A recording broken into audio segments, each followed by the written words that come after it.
ओम शांति। यज्ञ माता जगदम्बा सरस्वती। इस पुस्तक में आज हम पढ़ेंगे सर्वमान्य माँ ललितांबा। इस विषय पर ब्रह्मा कुमार भ्राता ओम प्रकाश जी मम्मा के साथ के अपने अनुभव इस प्रकार सुनाते हैं। तो चलिए आज हम इसे पढ़ते हैं। ब्रह्मा कुमार भ्राता ओम प्रकाश जी अपना अनुभव इस प्रकार सुनाते हैं कि बात सन 1957 की है। कौशल्या नामक एक बहन रोज़ कमलानगर सेवा केंद्र पर आती थी। उसको ज्ञान और योग में बहुत लगन थी। वह पवित्र जीवन भी बिताती थी, लेकिन उसका पति इस पवित्रता की बात पर बहुत लड़ाई झगड़ा करता था। यहाँ तक कि एक दिन उसने अपनी पत्नी को बहुत पीटा भी। जब उसको पता पड़ा कि मम्मा आई हैं, तो वह खुद मम्मा से मिलने आया और मम्मा के सामने बहुत गुस्से से अपनी सारी बात कह दी। मम्मा शांति से उसकी सारी बातें सुन रही थी और उसको शांति का दान दे रही थी। जब उसकी बात पूरी हुई, तब मम्मा ने उसको बच्चे बच्चे कहते हुए उससे प्यार से बात की, तो वह एकदम शांत हो गया और शांति से चला गया। बाबा की मुरली थोड़ी जटिल होती थी, अर्थात सामान्य व्यक्ति अथवा जिज्ञासु अथवा नया वत्स उसको समझ नहीं पाता था, क्योंकि वह गुह्य रहस्यों से भरी रहती थी। हमने दिल्ली में देखा कि मम्मा रात को बाबा की मुरली टेप द्वारा सुनकर चिंतन मंथन करके पहले खुद उसको अपने में समाकर फिर उसको सरल बनाकर बच्चों को सुनाती थी। मम्मा के समझाने पर वह वत्स यही समझता था कि यह ज्ञान बिंदु मेरे लिए ही है, इसे मुझे धारण करना ही है। इस प्रकार मम्मा की वाणी सरल और सहज होती थी। भारत के सर्वोच्च न्यायालय के मुख्य न्यायाधीश माननीय B.P. सिन्हा जी उन दिनों मम्मा से मिलने आए थे। मम्मा हमेशा मम्मा अर्थात माँ बनकर ही रहती थी। हर एक की बात को अच्छी तरह सुनकर उसका हल करती थी। मम्मा को देखकर सिन्हा जी ने अलौकिक माँ की ममता का अनुभव किया। उन्होंने अपने अनुभव में यह व्यक्त भी किया कि यह मेरी रूहानी माँ है, देवी है, शक्ति है।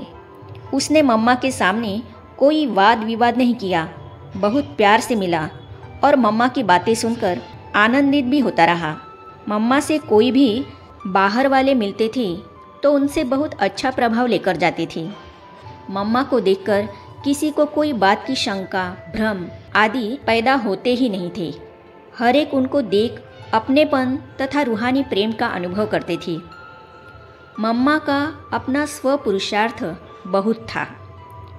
जब हम पहली बार मधुबन में आए थे, उस समय बर्तनों को मजदूर नहीं मांझते थे, हम ही सभी काम करते थे।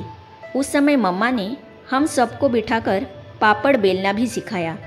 आप जानते होंगे कि पापड़ बेलना बहुत कठिन काम होता है। मम्मा के साथ ज़्यादातर हमारा टूर अर्थात सेवा के लिए बाहर आने जाने का ही पार्ट रहा।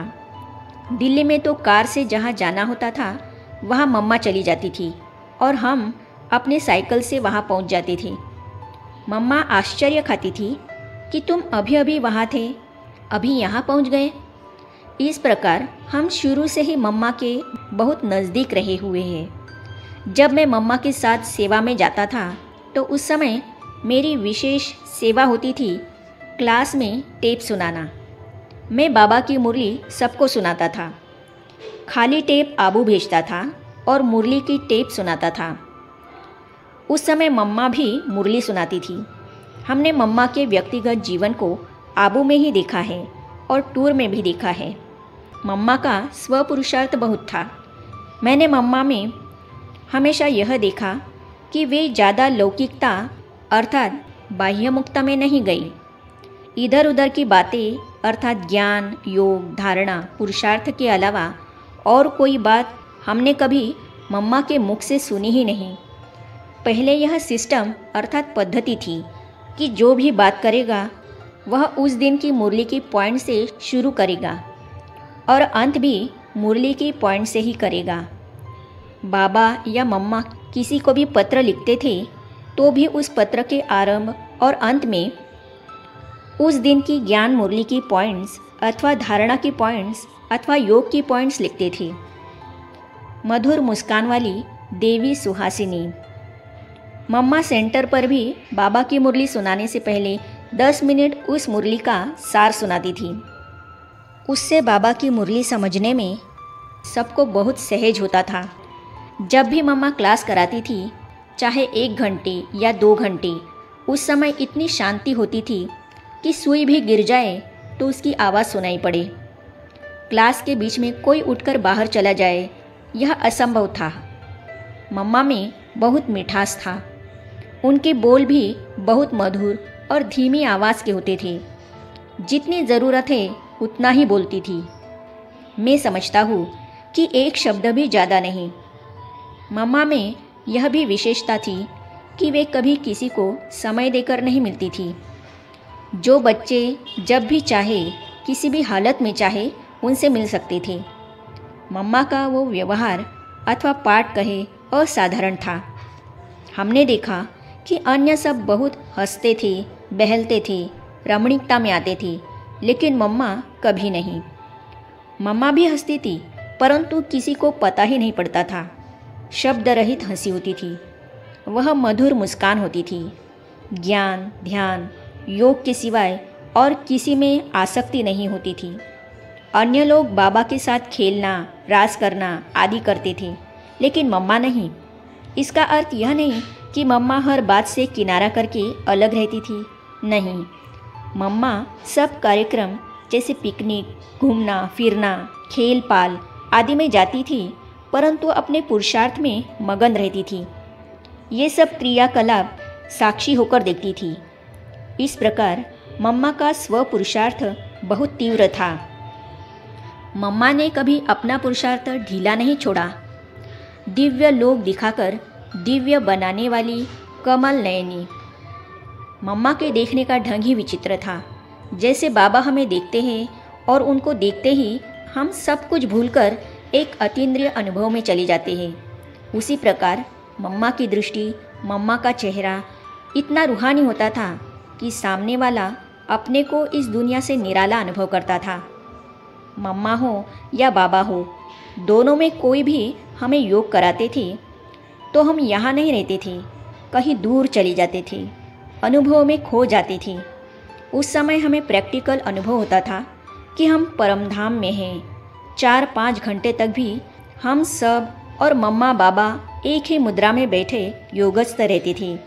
शरीर बिल्कुल टस से मस नहीं होता था। गोद में जाना अर्थात धर्म के बच्चे बनना। उस समय जिज्ञासुओं को ज्ञान सीधा सुनाते थे, घुमा फिरा कर नहीं। उसी के तरह मम्मा भी सदा परमात्मा के बारे में, परमात्मा के अवतरण के बारे में, आत्मा के बारे में, योग के बारे में और कर्म की गहन गति के बारे में सीधा ही ज्ञान सुनाती थी। मुख्य बात होती थी पवित्रता के बारे में। पवित्रता के ऊपर ही ज़्यादा जोर होता था। सन 1954 में मैं मम्मा से आबू में कोटा हाउस में सबसे पहले मिला था। मुझे ज्ञान दिल्ली कमला नगर से सन 1953 में मिला था। पहले जो भी मम्मा बाबा से मिलने आते थे उनको गोद लिया जाता था। यहाँ गोद लेने के 2 अर्थ हैं।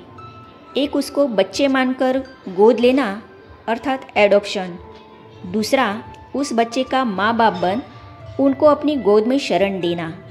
इस प्रकार जब मैं मम्मा की गोद में गया तो मुझे ऐसा लगा कि मम्मा की हड्डी मांस वाली काया है ही नहीं। मुझे उनकी गोद रुई जैसी अनुभव हुई। उनकी गोद में जाते ही पता नहीं मैं कहाँ किस लोक में चला गया। मुझे अत्यंत आनंद और शांति का अनुभव होने लगा। आदि रत्नों के अनुभव आगे भी हम पढ़ेंगे, तो इन अनुभवों को जानने और पढ़ने के लिए इस चैनल को सब्सक्राइब करने के साथ ही साइड में जो बेल आइकॉन है उसे भी क्लिक कीजिए, ताकि आने वाली सभी वीडियो और अब तक की सारी वीडियो आप तक पहुंचती रहेगी। ओम शांति।